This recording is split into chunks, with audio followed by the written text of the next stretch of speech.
Bonjour à tout le monde, bienvenue sur ma chaîne YouTube. Mon nom est Daniel Bolo. Merci d'être connecté sur ma chaîne. Vous êtes les bienvenus. Ici, on parle d'immigration, de carrière, de vocation et d'entrepreneuriat, principalement au Canada, mais bientôt dans tout le monde entier ou toutes les régions, les grandes régions d'immigration. Dans cette vidéo d'aujourd'hui, on parle d'une idée de business qui marche pour les entrepreneurs, ceux qui veulent devenir entrepreneurs. On parle aujourd'hui de comment devenir agent de voyage ou agent de réservation à titre indépendant. Et bien évidemment, je vous dirai combien est-ce que vous pouvez vous y faire en tant qu'agent de voyage ou de réservation indépendant. Si vous êtes intéressé, restez jusqu'à la fin. Ça commence juste après le générique.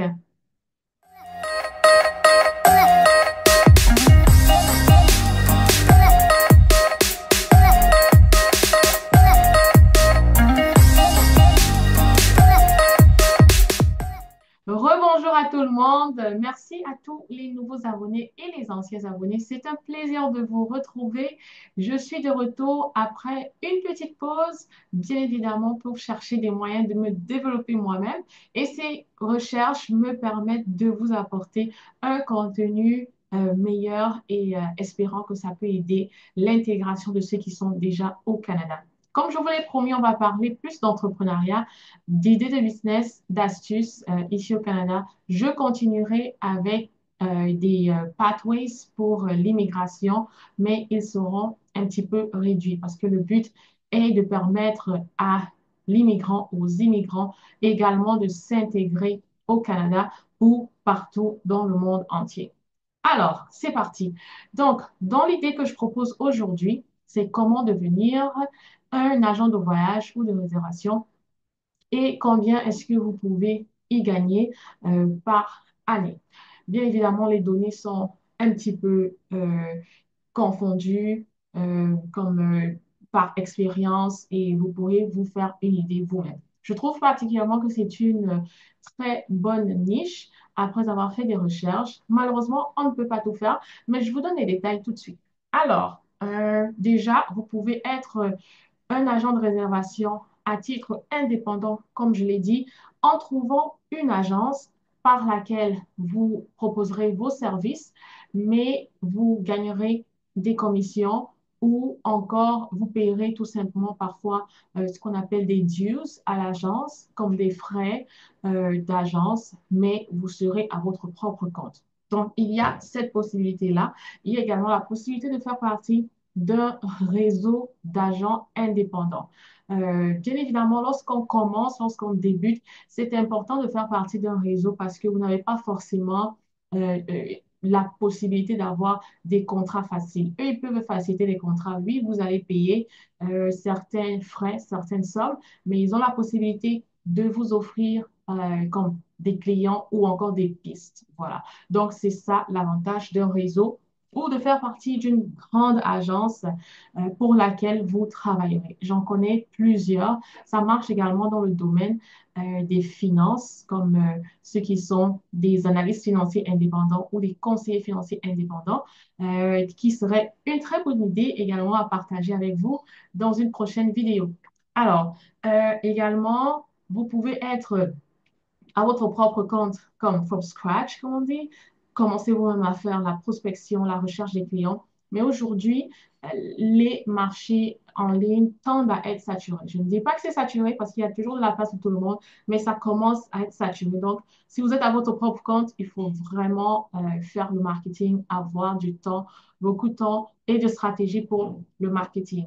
Donc, si vous êtes prêt pour cela, c'est une bonne idée aussi de commencer tout seul. Voilà.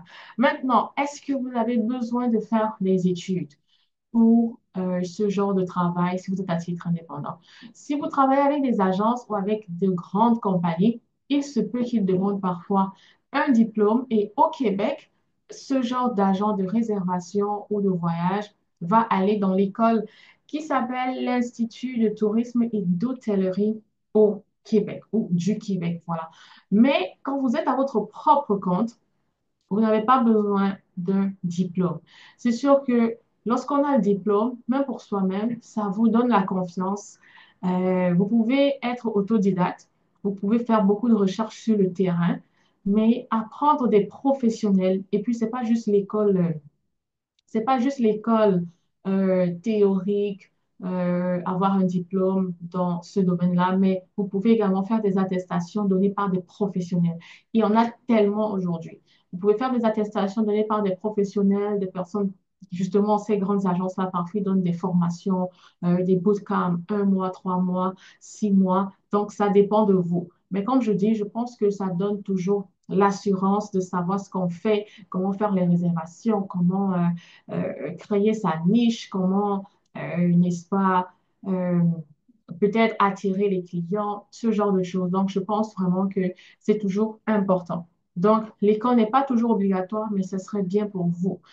Et si vous voulez travailler de grandes compagnies, il se peut qu'ils demandent un diplôme. Maintenant, de quoi avez-vous besoin? Si vous vous lancez à votre propre compte, vous avez besoin d'un permis d'affaires qui est délivré par la ville, la province dans laquelle vous vivez. Vous aurez également besoin d'un permis d'agent de voyage. Donc, il faut vous renseigner. Ce n'est pas dans tous les cas. Il y a des exceptions que je vous invite à lire. Je mettrai le lien dans cette vidéo. Je vous invite à aller lire.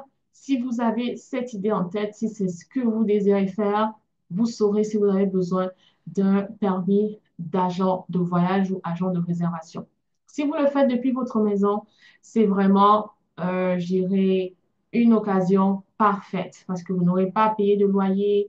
Vous pouvez d'abord rencontrer vos clients en ligne. Donc, c'est vraiment euh, le business model parfait quand on travaille de la maison à titre d'agent indépendant. Voilà, donc renseignez-vous par rapport à cela. Une autre chose qui est critique, vraiment très important, c'est d'avoir une assurance. Ce genre d'entreprise ou même toutes les entreprises au Canada demandent une assurance comme il faut protéger le business au cas où vous avez un problème avec un client, au cas où une réservation ne se passe pas bien. Donc, les assurances sont vraiment comme les cotes, les devis que les assurances donnent, ça dépend de la ligne de chaque business. Donc, je ferai également une vidéo sur les assurances. N'oubliez pas un like, n'oubliez pas de vous abonner, n'oubliez pas de partager si vous pensez que cette vidéo est très utile, très importante pour les futurs entrepreneurs, les nouveaux entrepreneurs et même les anciens. Voilà. Donc, pour les assurances, juste un clin d'œil, je recommande, il y a deux compagnies que je vais mentionner. Ce n'est pas sponsorisé du tout. Je trouve juste qu'ils ont des bons prix. En Ontario, il y a Intact. Et puis, au Québec, il y a Promutuelle Assurance. Ils ont vraiment de bonnes assurances. À part eux, toutes les banques offrent des assurances pour des entreprises, mais ces deux-là, j'ai vraiment trouvé que les prix étaient plus abordables. C'est sûr qu'au Québec, il y en a plus, mais tout de suite, j'ai pas les noms et puis j'ai juste voulu donner deux noms de compagnies d'assurance. Maintenant, maintenant, parlons du taux de réussite à titre indépendant. Donc, à titre indépendant, le taux de réussite est de 60 à 72% pour les entrepreneurs indépendants et pour le salaire. Donc, vous pouvez faire ce travail comme salarié ou à titre indépendant. À titre indépendant, vous pouvez vous faire minimum 60 000 $. 60 000 $ jusqu'à 78 000 $ par année. Ça, c'est vraiment la tranche moyenne. Bien évidemment, selon l'expérience, ça peut aller au-delà pour les personnes qui travaillent à leur propre compte. Mais n'oubliez pas, pour chaque dollar dépensé par un entrepreneur, il y a des dépenses. C'est la partie qu'on oublie souvent de dire. Il y a des dépenses. Est-ce que le marché est saturé au Québec ou au Canada? Je vois des entrepreneurs, des agences de réservation euh, vraiment succéder dans ce domaine-là parce que, surtout dans le domaine corporatif. Donc, à qui est-ce que vous pouvez offrir vos services?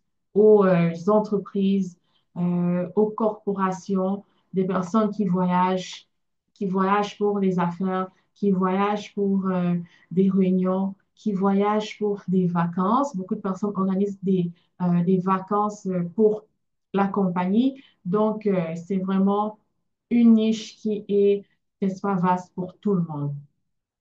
Alors, voilà les amis, ce sont quelques détails que j'aurais aimé partager avec vous, que j'ai aimé partager avec vous pour ceux qui aimeraient explorer cette idée, être ou devenir agent de réservation, agent de voyage à titre indépendant. Si vous pensez que c'est pour vous, n'oubliez pas de liker, partager, commenter. Les amis, ça me fera un très grand plaisir et je serai contente de vous revenir très bientôt avec une nouvelle vidéo. Au plaisir d'avoir une très belle année 2025. Bye bye!